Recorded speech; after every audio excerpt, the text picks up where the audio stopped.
Before you start cleansing, the first thing that I recommend is always to shake our products and to begin with clean hands.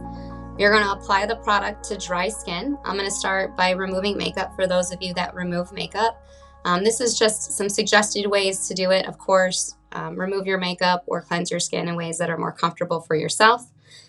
So I'm going to start by shaking my product. Today I'm wearing liner and mascara. One of my favorite tricks that I like to use is I like to enlist the use of Q-tips. When we apply mascara, we're typically applying it on the front side of the lashes and sweeping it up. And when you're cleansing your skin, we're actually kind of sweeping down. So that underside where the mascara is actually at, it takes a little bit more effort to get it off, especially if you're wearing waterproof or you're wearing long-lasting makeup. So I like to take the Q-tips and I like to just drench one Q-tip, not sure if you can see here, with cleansing oil. I allowed it to go ahead and soak up. With the other Q-tip, I used two. One is going to stabilize my lashes. The other one is going to help buff and clean the lashes.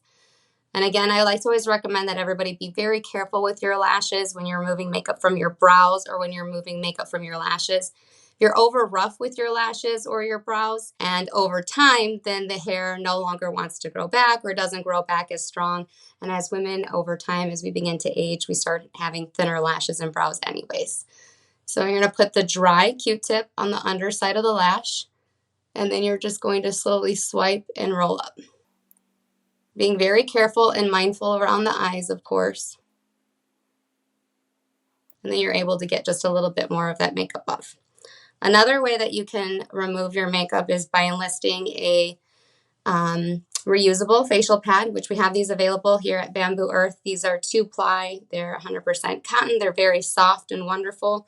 Or you can use just a regular cotton round or cotton ball. Again, whichever is more comfortable for yourself.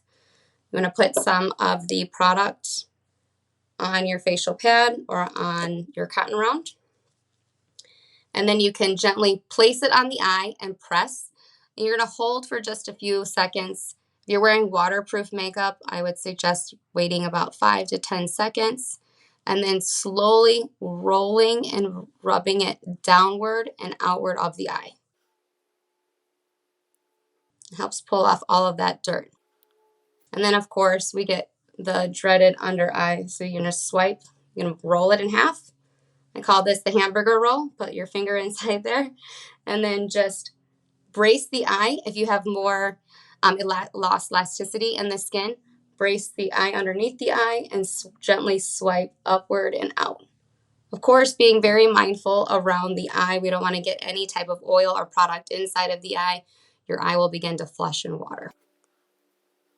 Same thing with the brow. Go ahead and press. Allow that oil and the heat from your skin and the oil to go ahead and break down some of that makeup. And then gently swipe and wipe off. There you go. I like to do the same thing for the lips. Again, you can enlist the use of Q-tips in. If you're wearing more pigmented lipsticks, or if you're wearing matte or something that's long lasting, especially if it's red, when we begin to move it, it smears and goes all over the face and gets the face a little bit more dirty than it is more clean. So again, another way that you can do it is by the Q-tips. This helps stop making sure that you're going to get any oil too deeply into the mouth for you to eat it. I would like to brace the lip, and you're just rubbing and pulling it off. You can also do that with the cotton round again. And you're going to just hold and press onto the skin. Now, for those of you that don't wear makeup, or if now you just have the base part of your makeup on, again, always starting with clean hands. You're going to take your makeup dirt and cleansing oil and place it into your non-dominant hand. You could also apply it directly to the skin. However, I do want to give a caution that this pipette here, not to touch that with your hand or touch it to your skin. You want to avoid cross-contamination. We usually recommend about a quarter size amount in your hand. And then I like to warm it. Spread it all over the hands. And then you're going to place it all over the skin. Don't forget your throat and on your décolleté. These are often overlooked areas. And this is often the places that we see premature aging begin. If you need to apply more oil at any time, please do so. You want to make sure that you're able to gently and glide across the skin without any tugging or pulling. You want to actually be able to make sure that you have some slip air coming off the skin. And then you'll just work it into the skin just as you would any other face cleanser. Just massaging in upward and outward motions, making sure to get into those areas that you may have some congestion at, or you may have some excess oil in. Again, the makeup dirt and cleansing oil breaks down not just makeup, it's also going to break down sunscreen or other impurities that you come in contact with during the day.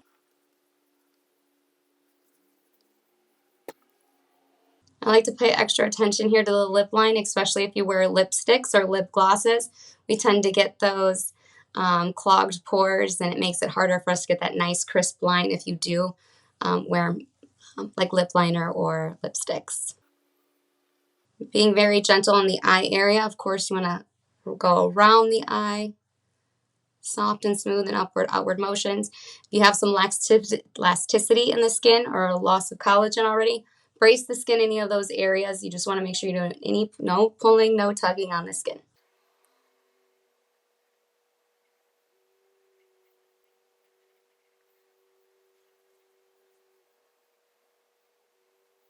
Once you've done that for about a minute, go ahead and clean off your hands.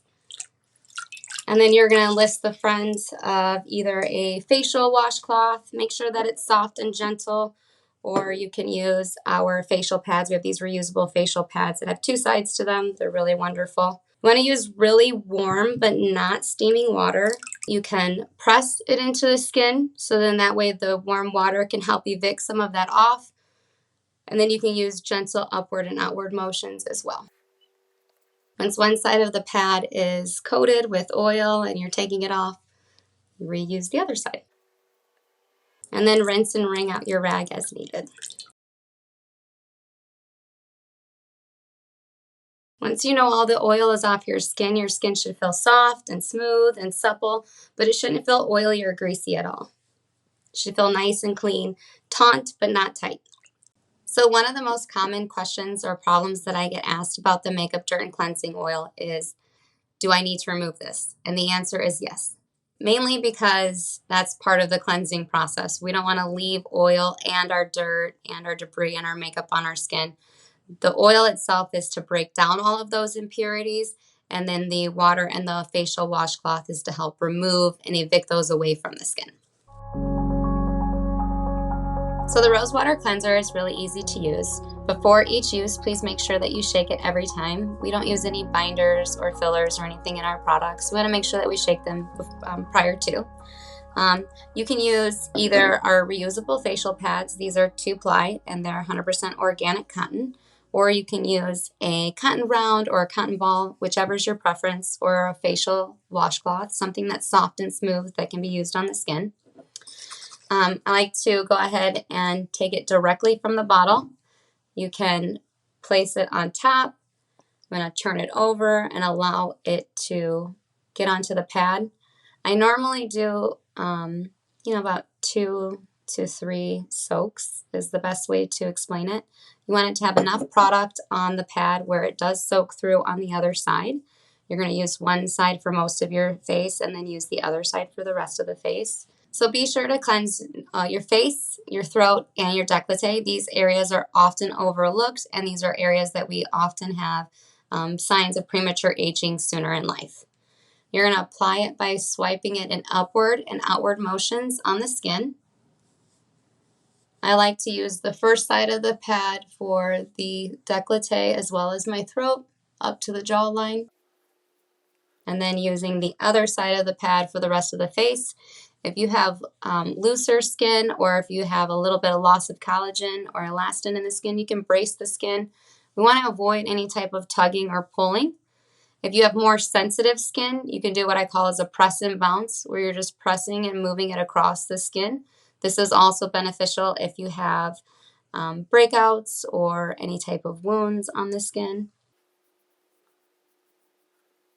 Once you have already applied it to the skin, we suggest that you rinse and remove the Rosewater Cleanser using tepid water. Some people don't rinse the Rosewater Cleanser off. The preference is entirely up to you. However, we encourage you to remove it.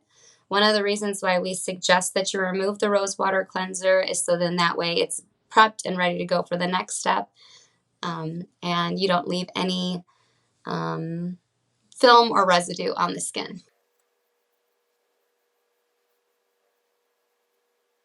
And that's it. You can also remove the Rosewater Cleanser by just rinsing and splashing the skin with water if you don't want to use a facial pad or a facial washcloth to remove it. So some of the common problems that we hear about the Rosewater Cleanser is, do I actually need to remove this? And the answer is entirely up to you. We highly encourage you to remove the Rosewater Cleanser after using it. It can help remove any excess bacteria or sebum or anything else left over on the skin. It also makes sure that there's no film left on the skin at all, usually due to human error.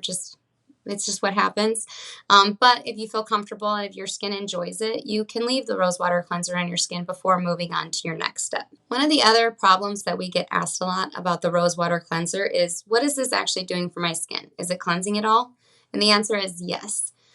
Just in case if there's anything left over or residual oil from your oil cleanser, the Rosewater Cleanser will ensure that all that grime and bacteria is gone from the day. And if not, it's going to help ensure that all the water-based impurities from your skin are gone. The Dead Sea Mud Mask, you want to use about a dime size amount. I like to use a little spatula. You can either apply this directly to the skin, first by putting it in your hands, or if you have more blemishes or cystic acne that may be painful, you can also dispense it on a small plate and then apply it with a fan brush. And then I was going to show both ways on both sides of my skin. So once you have your amount that you're dispensed on, I suggest that you wet or dampen the skin. You can use it with filtered water, or you can use our Intense Hydration Facial Mist. Those are really great options. Get a little bit of the product on your hand. Go ahead and wet and move it. You want to add just a thin, even layer onto the skin.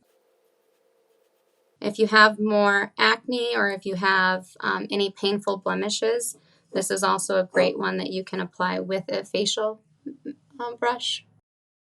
You want to apply the product in a really thin consistency and upward-outward motions all over the skin. You can also use this as a spot treatment as well. So if you only have a few blemishes and a couple spots, just kind of put it on there where it may be at, or it can be used anywhere on the face. Just want to be sure that you don't get it too far into the eye area. Our eye skin is really delicate.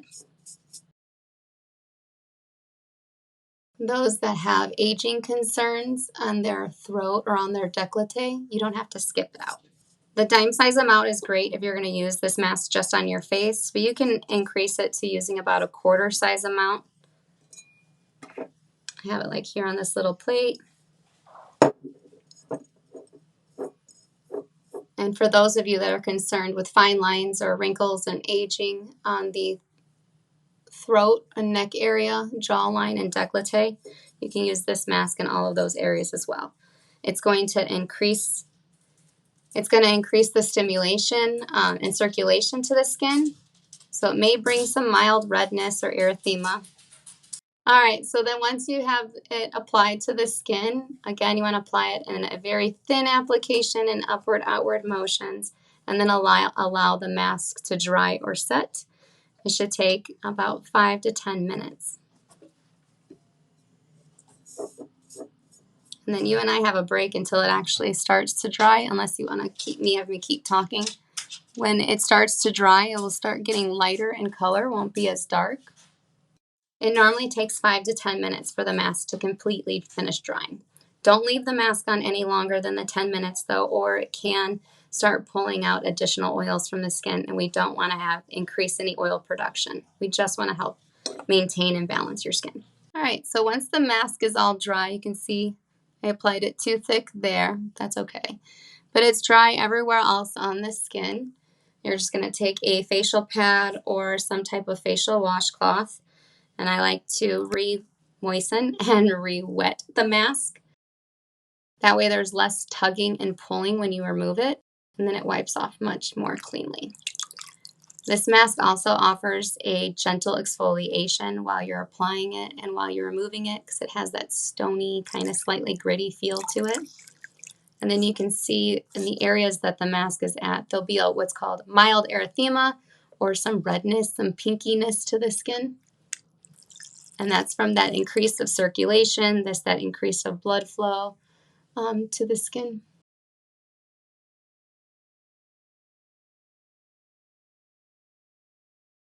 When you're removing your mask, I recommend just removing it in upward and outward motions. Rule of thumb, we never really want to pull down or drag on the skin. We want to always make sure that we're encouraging it to remain youthful and upright. And that's it. So some of the common concerns that people will have with the Dead Sea Mud Mask is that it feels really thick and it's difficult to apply.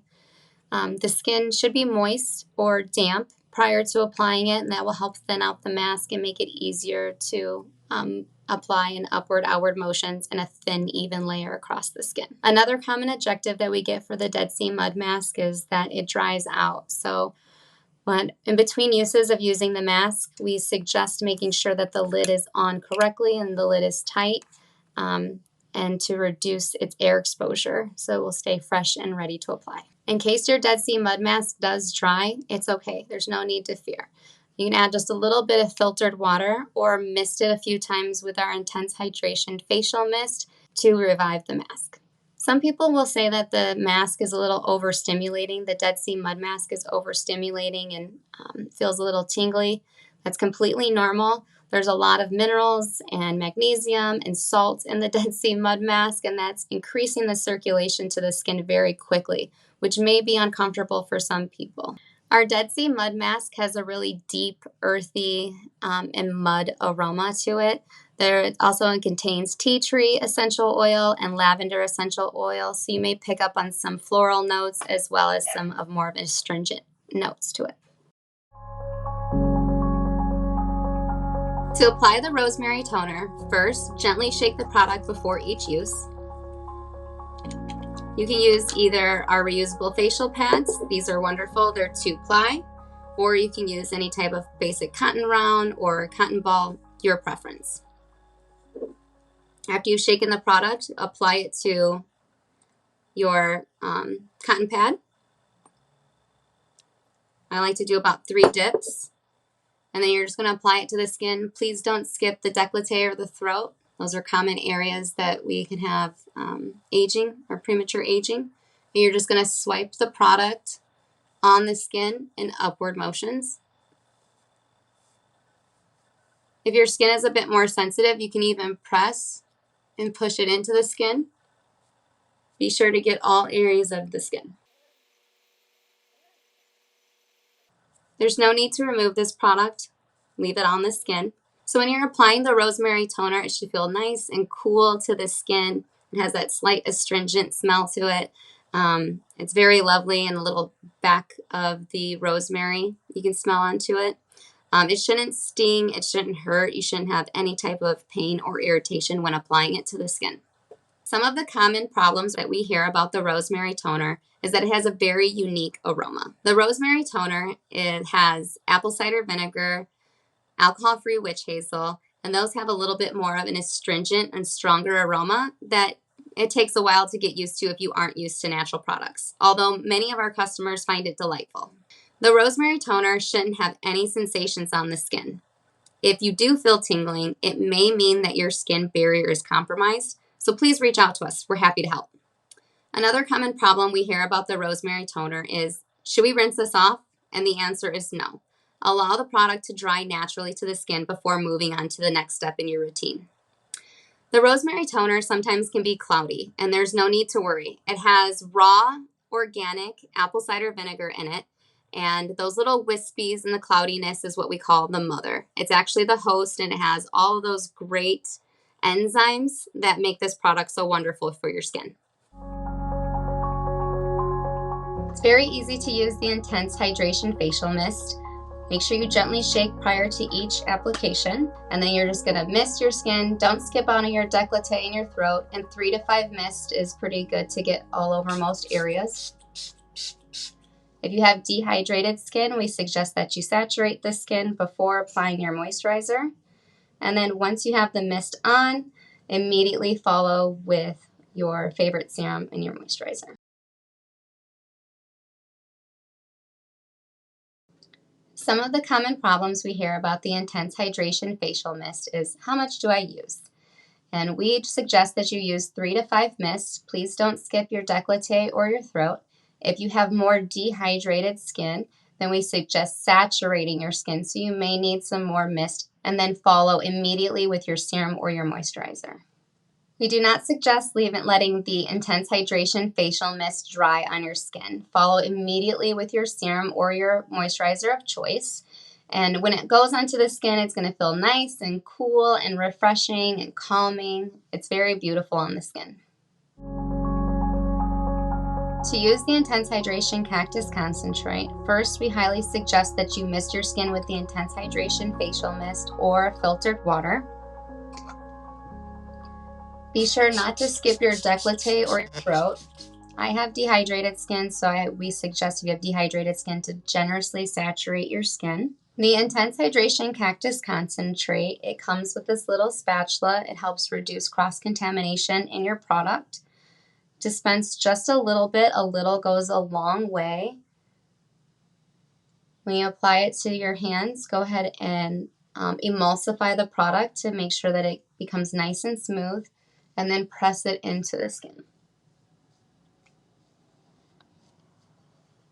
It's very fast absorbing, and it's smooth on the skin. It feels very cool and refreshing.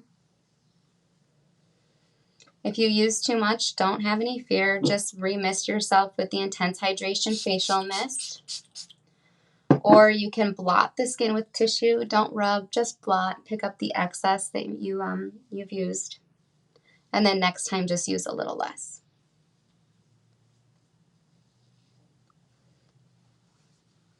That's it. The Intense Hydration Cactus Concentrate has like a really great rainforesty kind of green tropical scent to it. And some customers, if you're new to natural products, they may not enjoy the aroma, although most of our customers really do. It has really wonderful skin nourishing benefits, so we hope that you continue to use the product as well, and hopefully you'll enjoy it too. So one of the common problems is using too much of the Intense Hydration Cactus Concentrate. That will make it feel too oily or too greasy on the skin. Using a little goes a very long way. The Intense Hydration Cactus Concentrate is a pressed serum, so it's very smooth, and it breaks down or it melts very easy as an oil. Once the product comes to you during shipping, because we don't use any stabilizers or preservatives or fillers in any of our products, it's just raw, organic, and natural ingredients, it may melt to you during transition. When it melts down, it could have little kind of beads in it where the oils and the butters separate, but have no fear, it's still good. You can totally use it. You just need to remelt the product down. Make sure every last bead is melted down, and then pop it back in the refrigerator so that it can re-solidify.